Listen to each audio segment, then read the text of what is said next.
নারী শুধু সংসারের আলো নয়, সে পৃথিবী গড়ার শক্তি। যে নারী নিজের স্বপ্নের পেছনে ছুটতে জানে, তার পায়ের নিচেই লুকিয়ে থাকে জয়ের পথ। হ্যালো এভরিওয়ান, আসসালামু আলাইকুম। Welcome to small family by MR থেকে আরও একটি নতুন ভিডিও দেখার জন্য সবাইকে ওয়েলকাম করছি। আশা করছি যে যেখান থেকে দেখছেন সুস্থ এবং ভালো আছেন। প্রত্যেক মাসের শুরুতে শুকনো বাজারে একটা লিস্ট করে সেই অনুযায়ী মাসের বাজারগুলো করে নেই।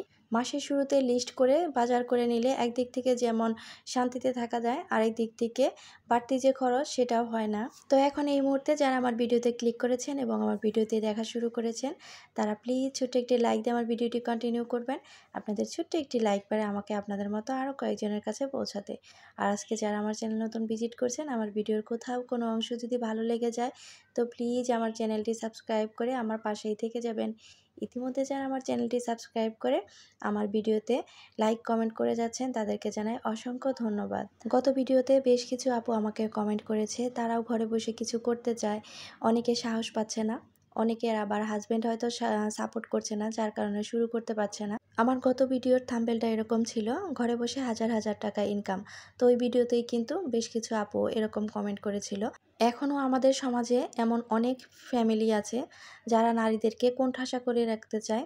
তারা ভাবে নারীরা তো ঘরে থাকবে, সংসার সামলাবে, বাচ্চা সামলাবে, তারা কেন বাইরে যাবে, তারা কেন কিছু করবে, বা ঘরে বসেই বা কেন কিছু করবে, তারা শুধু সংসারের কাজ করবে, স্বামী, সংসার, সন্তান এগুলো নিয়েই থাকবে আর সবার হুকুম অনুযায়ী চলবে।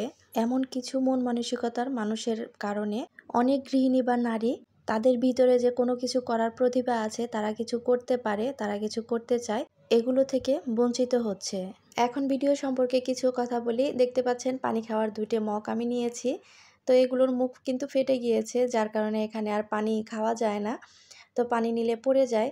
তো এতদিন ঘরেই পড়েছিল, মাথায় ওভাবে কিছু আসেনি। তো হুট করে মনে হলো এগুলো তো পড়েই আছে, ফেলে দিলে তো ফেলে দেওয়াই যাবে, তো এগুলোকে একটা কাজে খাটিয়ে ফেলি। তো হুট করে মনে হলো এটার ভিতরে যদি ডাল রাখি, দেখতেও সুন্দর লাগবে, আর 2টা জিনিস কাজেও লেগে গেল। অন্যদিক থেকে ডাল রাখার জন্য আমি পট কিনতে যাচ্ছিলাম। তো পট কিনতে হলে কিন্তু আমাকে এক্সট্রা টাকা গুনতে হতো। তো সেই এক্সট্রা টাকা কিন্তু আমাকে গুনতে হলো না। আমরা যদি একটু বুদ্ধি খাটিয়ে সংসারের চারিদিকে চোখ কান খোলা রেখে চলি, তাহলে দেখবেন আমাদের সংসার থেকে কিন্তু অনেকটা টাকাই সেভ হয়। তো সবগুলো বাজার গুছিয়ে নেওয়ার পরে দুপুরের রান্নায় কিন্তু চলে এসেছি। দুপুরে বেশি কিছু যে রান্না সেটা করব না, শুধু ভুনা খিচুড়ি রান্না করব। আগের দিনের গরু মাংস রান্না করেছিলাম, ওটাই আছে। সাথে ভেবেছি ডিম ভাজি করে নিব। তো শুক্রবার হলে কিন্তু খুব একটা বেশি গ্যাস থাকে না, খুবই সমস্যা হয়। আবার ভারী কোনো কিছু যদি খুব বেশি আইটেম রান্না করতে যাই, তাহলেও কিন্তু সময়ের সাথে পেরে ওঠা যায় না। যার কারণে এখন থেকে চিন্তা করেছি শুক্রবারে খুব বেশি কিছু রান্না করব না, আগে থেকেই মাংসটা রান্না করে রাখবো। পরের দিন হয়তো ভাত, পোলাও বা খিচুড়ি যেটাই রান্না করি সেটা রান্না করব, তাড়াতাড়ি রান্নাটাও হয়ে যাবে, অন্য দিক থেকে সময়টাও বেঁচে যাবে। এখন কিন্তু দিন বেশটা ছোট হয়ে গিয়েছে, দিনের সাথে কিন্তু কাজ করে একদমই পেরে ওঠা যায় না। তাই যত শর্টকাটে রান্না কাজ করে নেওয়া যায়, ততই কিন্তু সময়টা বেঁচে যায়। খিচুড়িটা বসিয়ে কিন্তু আমি গোসল করতে চলে গিয়েছিলাম। গোসল করে আসার পরে দেখি পানিটা একদম শুকিয়ে গিয়েছে। তো এর মাঝখানে কিন্তু আমি একবার নেড়ে ওলটপালট করে দিয়েছিলাম। এখন ঘিটা দিয়ে দিচ্ছি। আর এই ঘিটা কিন্তু আমার পেজের। তো বর্তমানে আমি ঘি আসলে কিছু অসুবিধার কারণে আনতে পারছি না। কিন্তু আমাকে বেশ কিছু আপুরা বা ভাবিরা নক দিচ্ছে ঘি নেওয়ার জন্য।